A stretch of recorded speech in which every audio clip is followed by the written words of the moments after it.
বেশিরভাগ ক্ষেত্রেই দেখা যায় যে অঙ্কের সমস্যাগুলো বীজগণিতের মাধ্যমে সমাধান করা অনেক বেশি সহজ হয়। সেই জন্য আমাদের সমাধান করতে হলে প্রথমে দরকার আমাদের সমস্যা থেকে একটা ইকুয়েশন বা সমীকরণ তৈরি করা, তারপর সেটা সলভ করা।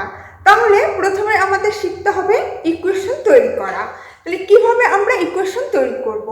দেখো, ধরো বলা হলো তোমার থেকে তোমার দাদা 5 বছরের বড়। তাহলে আমাকে কিভাবে লিখতে হয়?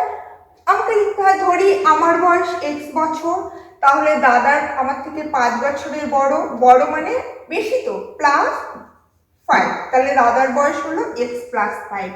কিংবা ধরো বললো তোমার বোন তোমার থেকে 3 বছরের ছোট, সেক্ষেত্রে কি করো, আমার বয়স যদি x বছর হয় তাহলে বোন আমার থেকে 3 বছরের ছোট, ছোট অর্থাৎ মাইনাস মাইনাস, তাহলে 3, তাহলে এটা হচ্ছে তাহলে বোনের বয়স।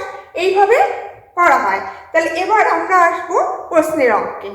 দেখো, নাম্বার 1-এ বলেছে তোমার বয়স তোমার ভাইয়ের বয়সের দ্বিগুণ থেকে 3 বছর বেশি, আবার তোমাদের দুজনের বয়সের সমষ্টি 13 বছর। তাহলে প্রথমে কি বলেছে? বলেছে যে তোমার বয়স তোমার ভাইয়ের বয়সের দ্বিগুণের থেকে 3 বছর বেশি। তাহলে আমি কি করব? আমি তাহলে ভাইয়ের বয়স ধরব। তাহলে ধরি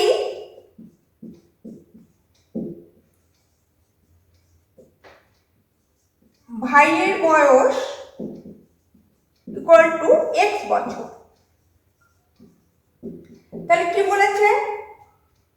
x এর দ্বিগুণের থেকে 3 বছর বেশি। তাহলে এখানে লিখতে হবে আমার বয়স, অতএব আমার বয়স তাহলে x এর দ্বিগুণ মানে 2x, তার থেকে কত বেশি? 3 বছর বেশি, তাহলে +3। তাহলে আমার বয়স হয়ে গেল 2x + 3। এবার বলেছে আবার তোমাদের দুজনের বয়সের সমষ্টি 13 বছর। তাহলে কি দাঁড়াচ্ছে? দুজনের বয়সের সমষ্টি 13 বছর, অর্থাৎ এই ভাইয়ের বয়স প্লাস আমার বয়স, তার মানে x, তার মানে বয়সের সমষ্টি কি? তাহলে অতএব বয়সের সমষ্টি তাহলে ভাই হচ্ছে x আর আমি হচ্ছে 2x + 3। তাহলে টোটাল কত হচ্ছে? 2x + 6 3x + 3, এত বছর, তাই তো? এত বছর। তাহলে এটা দেওয়া আছে কি? দেওয়া আছে যে এই সমষ্টিটা হচ্ছে 13 বছর। তাহলে আমি লিখতে পারি অতএব প্রশ্নানুসারে কি পেলাম? এই টোটালটা হচ্ছে 13 বছর, তার মানে 3x + 3 = 13। এই যে এটা হয়ে গেল আমার ইকুয়েশন। তার মানে কি হলো? এই যে সমস্যাটা দেওয়া আছে, এই সমস্যাটাকে আমি সমীকরণে রূপান্তর করলাম, কেমন? তাহলে এটাই হচ্ছে আমার আনসার, কেমন? এখানে তোমার কাছে কিন্তু জানতে চাইনি কার বয়স কত। যদি জানতে চাইতো তখন আমি এই ইকুয়েশন সলভ করে x এর ভ্যালু বের করে আমি দুজনের বয়স আলাদা আলাদা বের করতাম, কিন্তু এখানে আমরা সলভ করছি না, আমরা ইকুয়েশন তৈরি করা শিখছি, কেমন? এবার দেখো 2 নম্বর প্রশ্ন। একটি আয়তক্ষেত্রের প্রস্থ দৈর্ঘ্যের চেয়ে 4 মিটার কম এবং ওই আয়তক্ষেত্রের পরিসীমা 36 মিটার। তাহলে কি বলেছে? প্রস্থ দৈর্ঘ্যের থেকে 4 মিটার কম। তাহলে আমি যদি ধরি দৈর্ঘ্য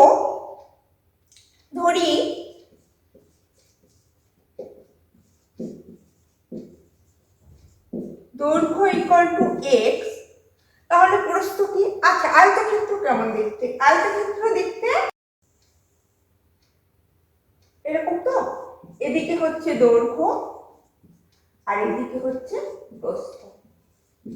তাহলে দৈর্ঘ্য যদি x ধরি আমি, তাহলে প্রস্থ কত হচ্ছে? 4 মিটার কম। তার মানে প্রস্থ হবে এই দৈর্ঘ্য থেকে 4 মিটার কম, মানে x - 4। অতএব প্রস্থ প্রস্থ ইকুয়াল টু এক্স মাইনাস 4। ঠিক আছে, এবার কি দেওয়া আছে? এবার দেওয়া আছে এই আয়তক্ষেত্রের পরিসীমা 36 মিটার। তাহলে পরিসীমা মানে কি? পরিসীমা মানে ধরো এইখান থেকে শুরু করে এই গেলাম, এই তার মানে দুটো দৈর্ঘ্য প্লাস দুটো প্রস্থের টোটাল জালে সেটা হচ্ছে পরিসীমা। তাহলে পরিসীমা ইকুয়াল টু কত? এখন পরিসীমা ইকুয়াল টু দুটো দৈর্ঘ্য প্লাস প্রস্থ, তাই তো? 2 ইন্টু দৈর্ঘ্য প্লাস প্রস্থ ইকুয়াল টু 2 ইন্টু দৈর্ঘ্য কত আমার এক্স প্লাস এক্স মাইনাস 4 হচ্ছে প্রস্থ। এই যদি তুমি যোগ করো তাহলে কত হচ্ছে? 2 ইন্টু 2x মাইনাস 4, এটা ইকুয়াল টু কত পাচ্ছ? 4x minus 8। এই 2 দিয়ে গুণ করে দাও, 4x মাইনাস 8। এবার প্রশ্নে দেখো কি দেওয়া আছে? পরিসীমা ইকুয়াল টু 36 মিটার। তাহলে আমি কি লিখতে পারি? অতএব প্রশ্নানুসারে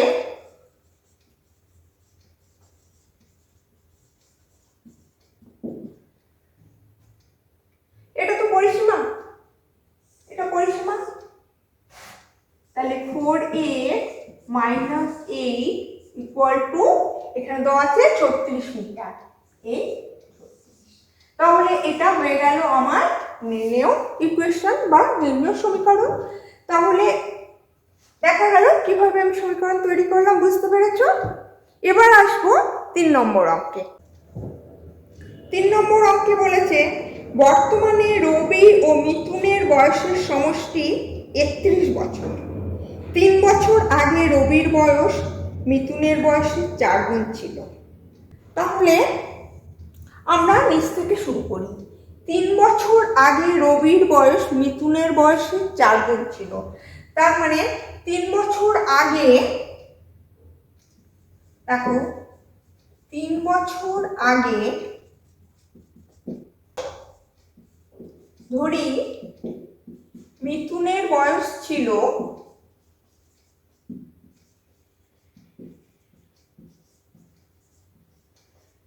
x বছর, কেমন?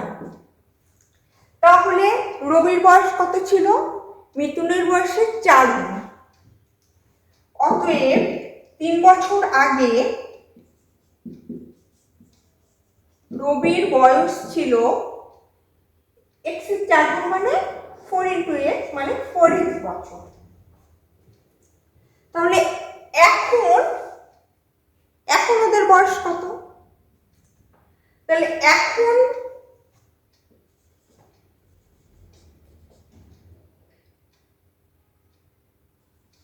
রবির বয়স, এগুলো তো ছিল 3 বছর আগে, এখন তাহলে কি হবে? 3 বছর বেশি হবে। তাহলে এখন রবির বয়স হচ্ছে 4x প্লাস 3। আর এখন মিথুনের বয়স কত? তাহলে মিথুনের বয়স ইকুয়াল টু, এখন তাহলে x প্লাস 3, কারণ 3 বছরে 3 বেড়ে গেছে আরো 3।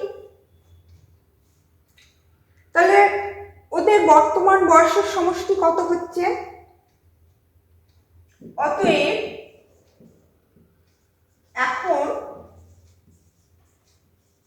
দুজনের বয়সের সমষ্টি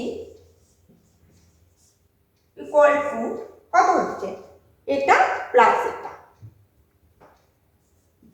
4x plus 3 plus x plus 3 equal to কত হচ্ছে? 4x প্লাস x হচ্ছে 5x প্লাস 6। এই হচ্ছে বয়সের সমষ্টি। তার মানে বর্তমানে এদের বয়সের সমষ্টি হচ্ছে 5x প্লাস 6। আবার দেওয়া আছে, দেখো বর্তমানে তাদের বয়সের সমষ্টি 31 বছর, তাহলে এটাই 31 বছর হবে। অতএব প্রশ্নানুসারে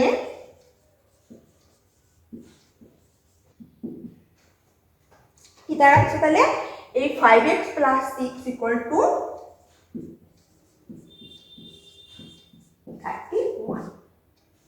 তাহলে ইকুয়েশন তৈরি হয়ে গেল। এটাই হচ্ছে আমাদের নির্ণেয় সমীকরণ। কেমন? তাহলে বোঝা গেল কিভাবে ইকুয়েশন তৈরি করতে হবে। এবার আসি 4 নম্বর অঙ্কে। এই অঙ্কটা একটু অন্যরকম। কেমন?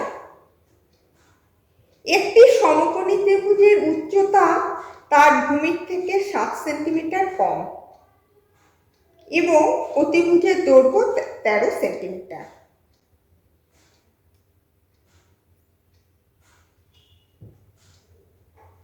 দেখো এই হলো একটা সমকোণী ত্রিভুজ। বলেছে কি এই উচ্চতাটা ভূমির থেকে, এটা হচ্ছে ভূমি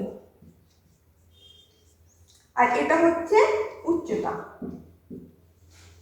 বলেছে কি যে উচ্চতা ভূমির থেকে 7 সেন্টিমিটার কম, তাহলে আর এটা হচ্ছে অতিভুজ।